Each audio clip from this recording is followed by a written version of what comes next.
بسم اللہ الرحمن الرحیم۔ بسم اللہ الرحمن الرحیم۔ پند نصیحت نصیحت ہر کے ترک شہوت ہر کے ترک شہوت از بہر قبول خلق دادا است۔ از بہر قبول خلق دادا است۔ جو شخص کے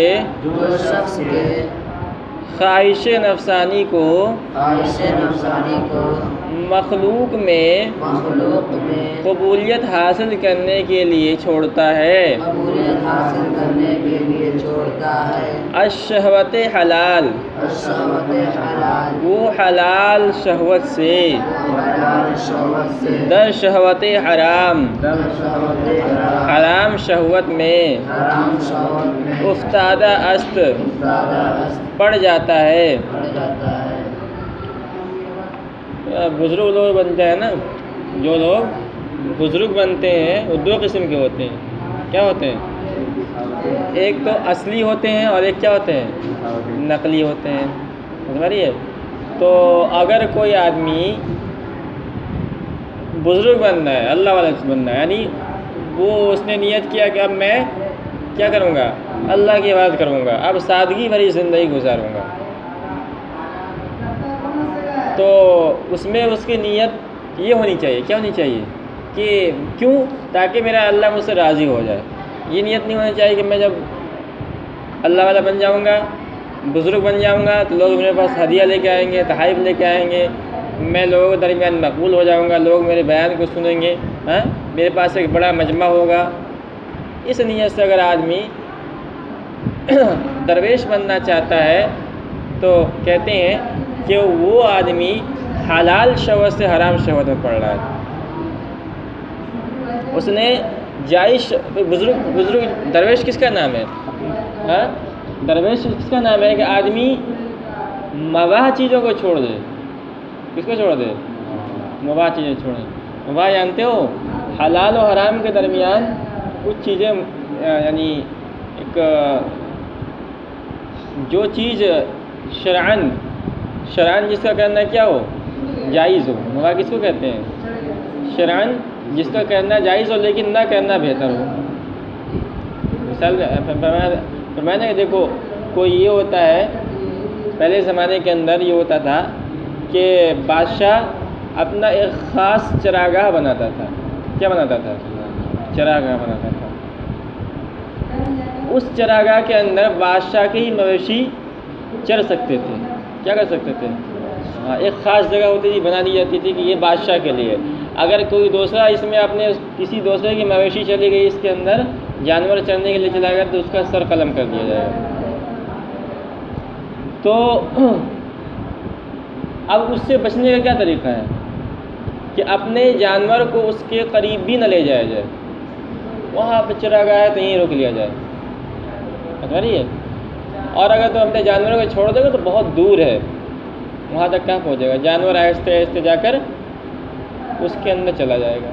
تو حضور پاک صلی اللہ علیہ وسلم نے فرمایا کہ الحلال بین والحرام بین، حلال بھی واضح ہے اور حرام بھی واضح ہے، وبینہما مشتبہات لا یعلمها کثیر من الناس، اور اس کے درمیان بہت ساری چیزیں مشتبہ ہیں جس کو بہت سارے لوگ نہیں جانتے ہیں۔ آپ نے فرمایا کراعٍ یرعی حول الحمى، ایسا ہے جیسا اس چرواہے کی طرح ہے جو حما، وہی سرکار کا بادشاہ کا چراگاہ کے ارد گرد جو چراتا ہے، اگر اس کے قریب جائے گا تو اس کے اندر جا کے پڑ جائے گا۔ اگر اپنے جانوروں کو اس کے قریب چرائے گا تو اس کے اندر اس کا جانور پڑ جائے گا، تو اس پہ سر قلم کر دیا جائے گا۔ اسی لیے تو مباح جو ہوتا ہے نا، مباح یہ اصلاً اس کا کرنا جائز ہوتا ہے، لیکن اگر آدمی اس کے اندر زیادہ پڑ جائے تو وہ کہاں پہنچا دیتا ہے؟ حرام قریب۔ تو مباح چیزیں جیسے عمدہ لباس پہننا، اور اچھا کھانا کھانا، اور آرام سے سونا، نرم بستر، یہ سب کیا ہے؟ مباح ہے۔ اور درویشی کس کا نام ہے کہ آدمی ان سب چیزوں کو چھوڑ دے، کیا کر دے؟ اب اگر کوئی ان مباح چیزوں کو، جائز چیزوں کو چھوڑ رہا ہے، کس نیت سے چھوڑ رہا ہے؟ تاکہ میں لوگوں کے درمیان مقبول ہو جاؤں، لوگ مجھے تعریف کریں، تو یہ خواہش کرنا کہ لوگ میری تعریف کریں اور لوگ جو ہے میری ذکرداری کیا ہے، یہ جائز ناجائز خواہش ہے۔ تو وہ ایک جائز خواہش کو چھوڑ کر، مباح خواہش کو چھوڑ کر کہاں جا رہا ہے؟ ناجائز خواہش کے اندر جا رہا ہے. وہی کہہ رہے ہیں ہر کے ترک شہوت، جو شخص شہوت کو، شہوت یعنی خواہش نفسانی، یعنی خواہش نفسانی کو از بہر قبول خلق، مخلوق میں قبولیت کے لیے، مخلوق میں مقبولیت کے لیے، لوگوں میں مقبولیت حاصل کرنے کے لیے زیادہ است چھوڑتا ہے. از شہوت حلال و حلال شہوت سے،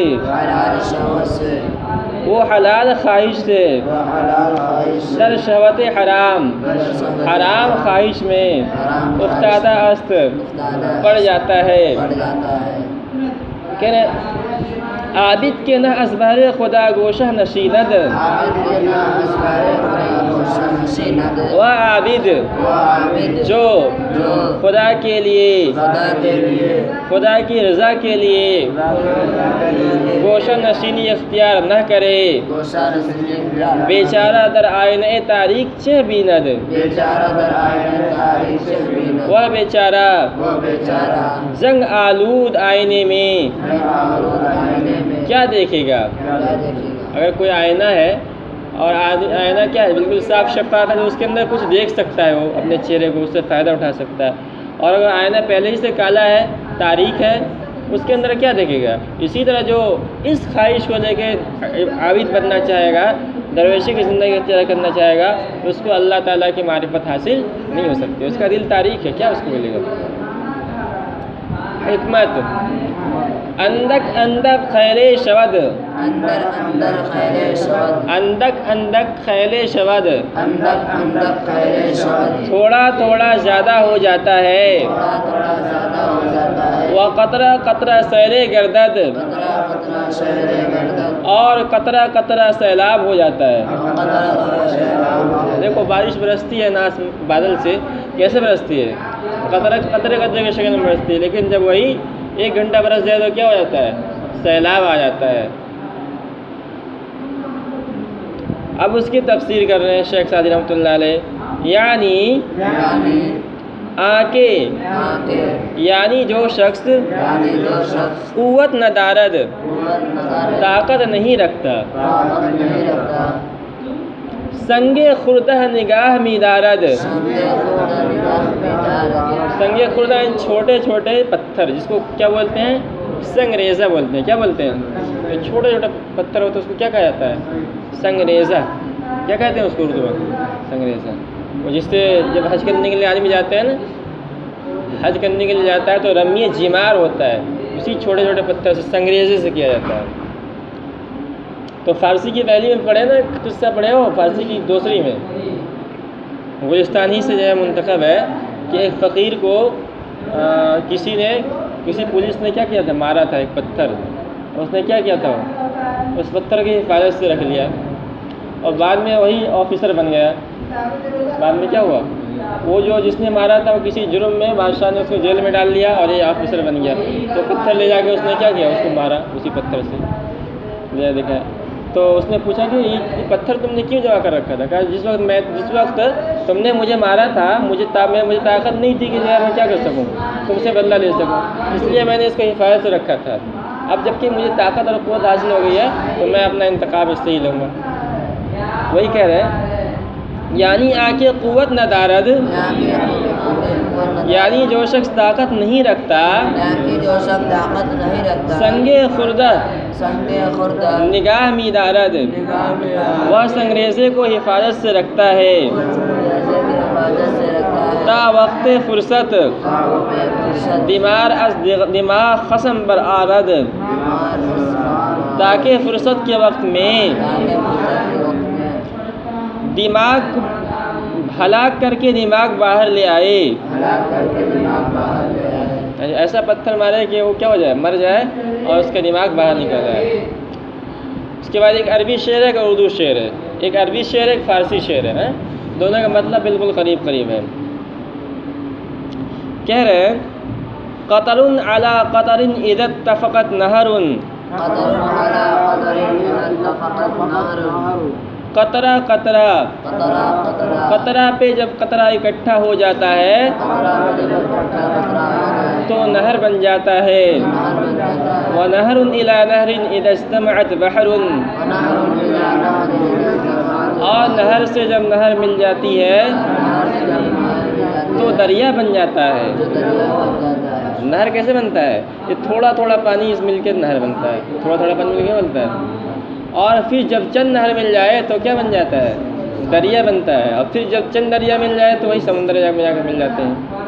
شعر اندک اندک فہم شود بسیار، اندر اندر فہم شود بسیار، تھوڑا تھوڑا آپس میں مل کر بہت زیادہ ہو جاتا ہے۔ تھوڑا تھوڑا آپس میں مل کر بہت زیادہ ہو جاتا ہے۔ دانا دانا اسغلہ در انبار، دانا دانا اسغلہ، اور دانا دانا سے مل کر دانا دانا سے مل کر کلے کا ڈھیر ہو جاتا ہے۔